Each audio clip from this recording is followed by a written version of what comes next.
The Dynamite Kid. This was the final Dark Side of the Ring episode in the first half of Season 3. So one last chance to ruin another part of my childhood. And now that all of the AEW fans realize this is not the Dynamite review they were expecting, I can hear them clicking off the video.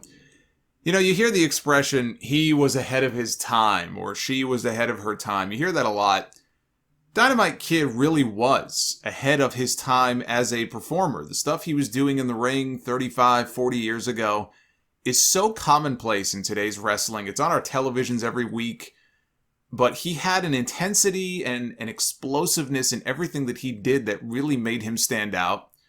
Nobody will doubt his ability in the ring. The careers that he influenced, from Chris Benoit to Bryan Danielson to Davey Richards, and who knows how many dozens more. Mick Foley has said that on his Mount Rushmore of wrestlers, Dynamite would be on there. Dave Meltzer, in the episode that aired on Vice, said that there is no Jushin Liger without Tiger Mask and Dynamite Kid in the matches those two had. One of the most influential wrestlers of all time. Those matches with Tiger Mask are the stuff of legend. The matches with the British Bulldogs and the Hart Foundation. I think it was Bret Hart once who said the people may have paid to come see Hulk Hogan, but after he went on before intermission, they all stayed to the end to see the Harts and the Bulldogs. And I think there's a lot of truth in that. When you look at, for example, the WCW Monday Nitro days and the NWO stuff, people wanted to see stars. They wanted to see the big names. Those were the ones who sold the pay-per-views. But you needed variety on those shows, and some of the more fun memories I have from flipping between Raw and Nitro and watching Nitro are from the Cruiserweight matches. And I'm sure I'm not the only one who would say the same thing. But there was a dark side to Tom Billington. And on a show called Dark Side of the Ring, you knew that would be talked about, and it was. The most powerful testimony came from his ex-wife Michelle and two of his daughters. I did not realize that Michelle was sisters with Julie Hart, Bret's ex-wife. She was also interviewed for this.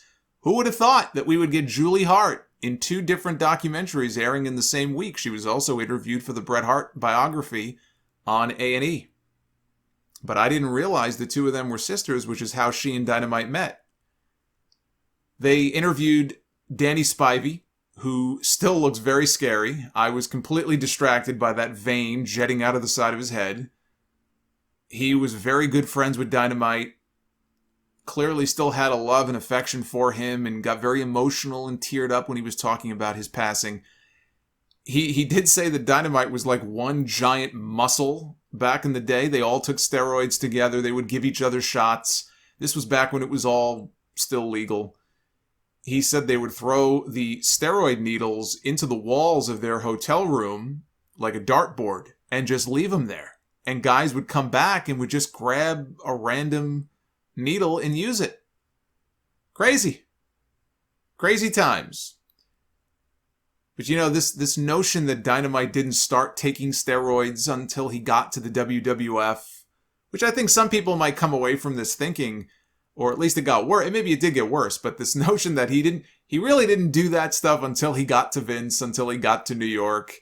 He was taking them for years while he was in Stampede. There was a book on the history of Stampede Wrestling called Pain and Passion.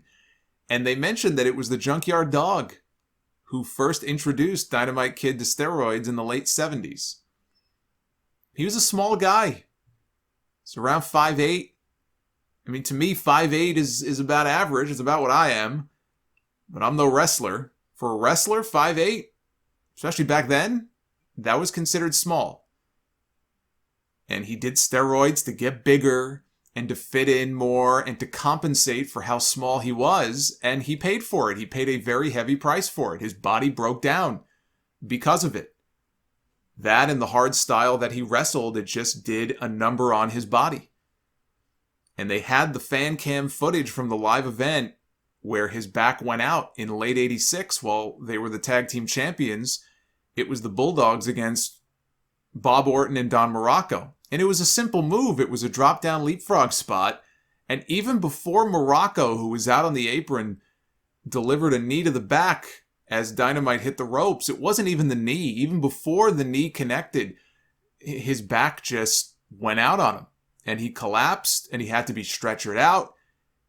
He had to have his back operated on.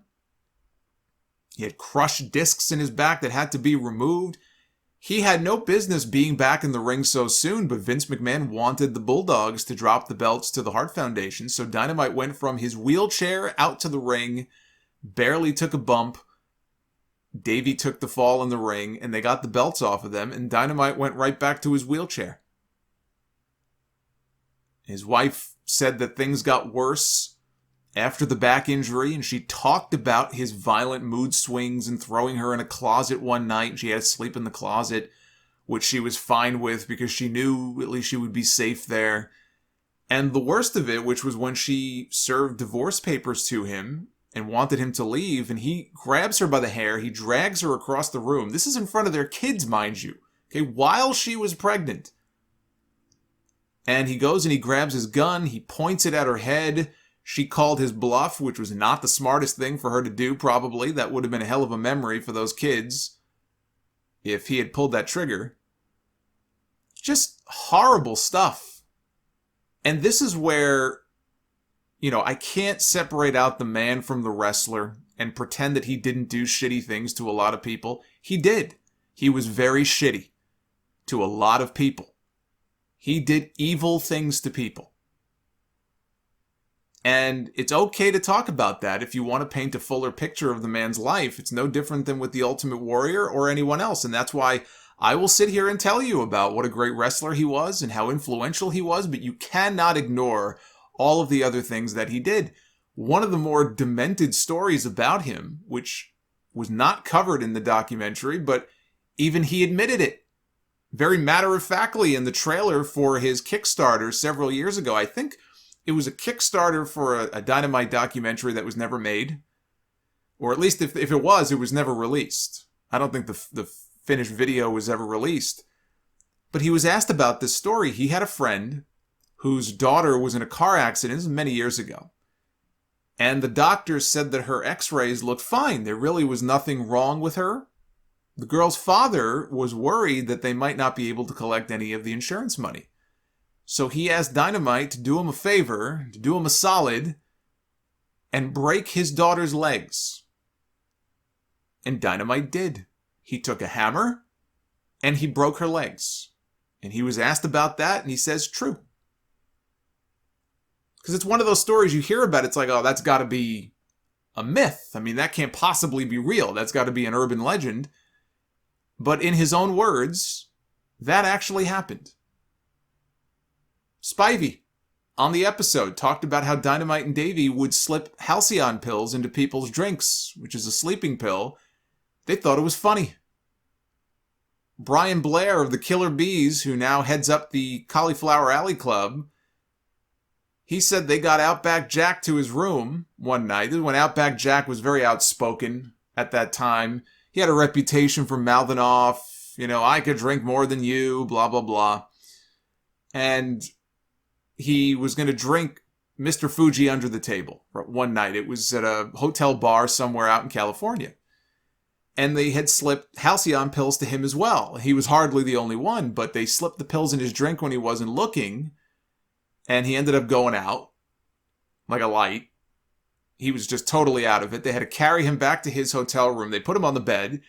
He rolls off the bed onto the floor. And again, this part wasn't talked about in the episode, but there's Dynamite. This is according to Brian Blair. There's Dynamite now with Outback Jack on the floor. Dynamite unzips his pants, and he pisses all over his face. Like full-on stream. just pissing all over the guy's head, his face, his mouth. Look, slipping anything into someone's drink does not make you a funny guy. It makes you an asshole. I'm sorry. And, there's been other stories about injecting Jake Snake Damien with steroids. Tito Santana on a show a few years ago. And he's one of, I think, many people who's talked about this. But there's Tito Santana talking about the Bulldogs, how they used to inject their dog Matilda with steroids. I guess for kicks. Just really deranged stuff. But they had Jacques Rougeau on the show. And I kind of figured they would. I was kind of hoping they would, because how can you not tell this story? They had Jacques on to talk about the famous incident with the Bulldogs and the Rougeaus, or more specifically, Dynamite and Jacques. You can blame Curt Hennig for this. He's playing cards in the back with Jacques one day, is Curt. And Dynamite comes up right... This is how Jacques told the story on the episode. They're playing cards. Dynamite comes up right behind him and just nails him with a punch right to the back of the head. Knocks him down. He starts punching and kicking him. Rougeau's head was so swollen, he said he looked like the Elephant Man. What they didn't mention is what led to Dynamite punching Jacques. It wasn't just that Dynamite one day said, hey, you know what? I'm going to go punch this fucking guy in the back of the head. One night, the Rougeaus come back from their match, and Curt Hennig is acting all strange. And he's telling them, hey, you guys better check your bags. Something might have happened. And they check, and I guess there's things missing from the bags, and they suspected the Bulldogs had done something because the Bulldogs had a reputation for doing that kind of stuff. Well, the Bulldogs did not mess with their stuff. It was Curt. And so a few days later, the same thing happens, and now Jacques is pissed. And he says, I'm going to go tell Pat Patterson. I'm going to go talk to him about what's going on. So he's going to rat out the Bulldogs and get them in trouble for something they didn't do. Hennig hears this. He goes straight to Dynamite, and he tells him what Jacques was telling people. And that is what led to Dynamite assaulting Jacques Rougeau. So now, after Jacques has been assaulted, he begins plotting his revenge. He felt like he had lost respect for being beaten up by a guy who's smaller than him. Like he had been emasculated. So every night he's shadow boxing, like in his hotel room. He's getting ready for a fight. Like he's getting ready to go to war, trying to map this out and figure out what he's going to do here. So now we finally get to D-Day, and I really wish they would have told this story in full on the episode, but I guess there's only so much time. We finally get to D-Day. Vince McMahon has been made very aware of what's been going on. He calls a talent meeting, gets everybody in a room, and he warns people that this type of fighting is not going to be tolerated anymore. No more. You start a fight, you're fired. The Rougeaus were not at that meeting. Jimmy Hart tells the story. He was managing the Rougeaus at the time. He went to go find them and said, hey, Vince wants everybody there for this meeting. And Jacques says, we're not going. And he starts to thank Jimmy for everything you've done for us. It's almost like he knows he's going to get fired for this. So they have this meeting. The Rougeaus are not there. But Vince ends up seeing Jacques and his brother, Raymond, in the hallway. And he says, I want to meet with you guys later. I can't right now. I got to go meet with Hogan. But we're gonna meet later. And at that point, Jacques realizes, shit, if we're going to do this, we need to do it now. Because once we get in a room with Vince, it's over. I can't come out of that meeting and then go beat the shit out of this guy. It's now or never. So they're waiting outside the cafeteria for Dynamite to come out. Pat Patterson happens to walk out of the cafeteria first, so that's like another shit. Right, here he comes. He goes walking by, and now here comes Dynamite. And there's no Davey. It's all by himself. And Jacques says hello. And before Dynamite can even get a word out, Jacques smashes him right in the mouth with what he says was a roll of quarters. Knocks out 4 of his teeth. There's blood everywhere. Blood goes flying through the air. Dynamite doesn't even go down. Patterson sees this because he hears what happened. He sees this and he's like, what the fuck are you doing? And now Raymond, right, Jacques' brother, he's got Patterson up against the wall. He's telling him, mind your own business. This doesn't concern you. Look away. And Pat's yelling at Jacques to stop. Jacques is throwing jabs at Dynamite now, who's still down to one knee, but he's not down all the way. Bad News Brown heard the commotion. He pulls Jacques off of him. Davey Boy finally shows up. He pulls Dynamite away to get him to safety. Patterson gives Dynamite some money to go to the hospital to get all stitched up. Now, the Rougeaus are finally ready to go meet with Vince. They go to his office. Vince McMahon sees blood all over Jacques' hands, and his eyes light up. Hogan is still sitting there in Vince's office. Hogan takes one look at Jacques' bloody hands and he says, "See you later, brother." He walks out. He don't want no part of this. The Macho Man is there that night as well. He hears the commotion. He opens the door to his dressing room and peeks out. He takes one look at Jacques with his hands all bloody, and Savage just closes the door. Seriously, this is my favorite wrestling story of all time. And they didn't do it justice on this show. Either Jacques didn't tell the full story, or he did and they didn't have enough time to air the whole thing. And there's a lot more to it. I'm not going to get through the whole thing, but the story doesn't end there. But the part they did mention is Dino Bravo warning the Bulldogs not to bother Jacques or do anything stupid because the Rougeaus knew people up in Montreal who were friends with him being Bravo. And Bravo had a rep for having ties to organized crime. So the implication was, you fuck with these guys, bad things could happen to you and your family. Dynamite's wife said that he took it very seriously enough that they had to move. They moved the entire family to a new home, a new location, because they didn't feel safe. And when the producer relays that to Jacques, they say, we spoke to Dynamite's ex-wife, and she says they took it very seriously and thought that something might happen to the family, and they moved. Jacques admits, he goes, really? He goes, yeah, about that. He goes, that was all bullshit. I didn't know any mob guys. I just wrote a name down on a piece of paper. It was all bullshit. He goes, but I'm happy to find out it worked. It was all just a scare tactic. But the whole family was moved because they really thought that he might have connections. But after the gun incident with his wife, Dynamite moved out of Canada and back to England, and he never came back. And I know he did get married again. They didn't mention anything about the second wife, but he lived out the rest of his days alone as a recluse.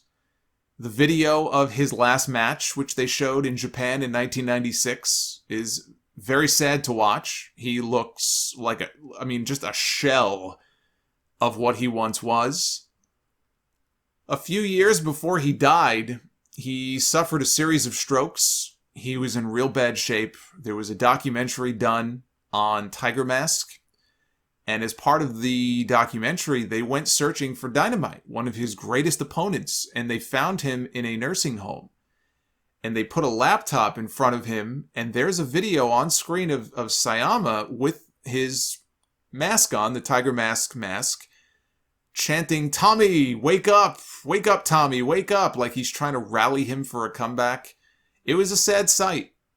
But that's what years and years of abuse had reduced him to. They reduced him to being an invalid who couldn't take care of himself.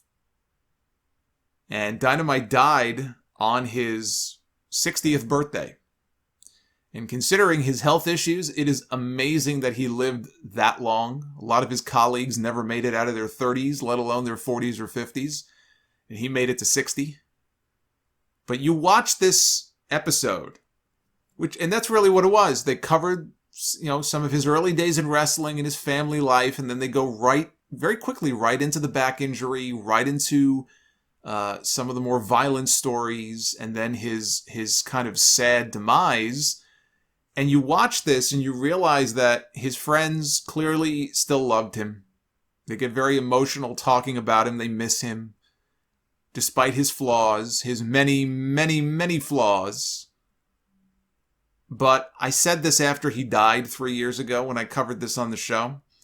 The way you hear wrestlers talk about how Ric Flair influenced them, or how Shawn Michaels influenced them and made them want to become a pro wrestler, there are a lot of people who would say the same exact thing about the Dynamite Kid, and who are wrestling today because they watched the Dynamite Kid. And hey, this guy is small just like me. If he can do this, so can I.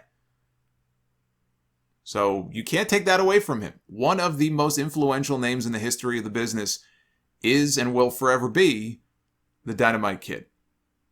But his dark side, boy, was it dark. I thought the episode was excellent, though, despite the subject matter. I thought it was very well done. I look forward to the second half of the season. It's coming back in September. I don't have the list in front of me, but I know that we're getting an episode on FMW, we're getting an episode on XPW, we're getting an episode on the WWE steroid trial, the Vince McMahon steroid trial.